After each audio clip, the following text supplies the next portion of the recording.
Road మీద accident జరిగి ఎవరైనా చచ్చిపోతే వాళ్ళు సంతోషపడుతున్నారు. ఏదైనా పంట ఎండిపోతే వాళ్ళు సంతోషపడి గంతులు వేస్తున్నారు. ఇంత పైశాచిక ఆనందం ఎక్కడ నన్ను ఉంటుందా? ఏందే వాళ్ళ ఆలోచన? టన్నెలు కూలితే రేవంత్ రెడ్డిని తిట్టొచ్చు, రోడ్డు మీద ప్రమాదం అయితే రేవంత్ రెడ్డిని తిట్టొచ్చు, కాళేశ్వరం కూలిపోతే రేవంత్ రెడ్డిని తిట్టొచ్చు, ఎండకు పంటలు ఎండిపోతే రేవంత్ రెడ్డిని తిట్టొచ్చు.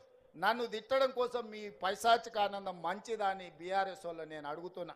10 ఏళ్ళు ఏల్తిరి దోసుకుంటిరి, 10 నెలలు కూడా కాలేదు, అప్పుడే ఈ ఏడుపులు పెడబొబ్బలేంది? ప్రజలు చచ్చిపోతుంటే బాధతో ప్రభుత్వానికి అండగా నిలబడాలి. ప్రజలకు ఏదైనా కష్టం వచ్చినప్పుడు మనందరం కలిసికట్టుగా ఆదుకోవడానికి ఆలోచన చేయాలి. ప్రజా సమస్యల్ని 10 ఏళ్ల పరిపాలన అనుభవం ఉన్న మీరు మాకు సూచన చేయాలి. ఈరోజు నీళ్ళ సమస్య వచ్చినా, కరెంటు సమస్య వచ్చినా, ప్రాజెక్టుల ప్రమాదం వచ్చినా మీ అనుభవాన్ని ఉపయోగించి ప్రభుత్వానికి సూచన చేయాలి తప్ప మీ పైశాచిక ఆనందం తెలంగాణ రాష్ట్రానికి మంచిది కాదు. పైశాచిక ఆనందం పొందినోడు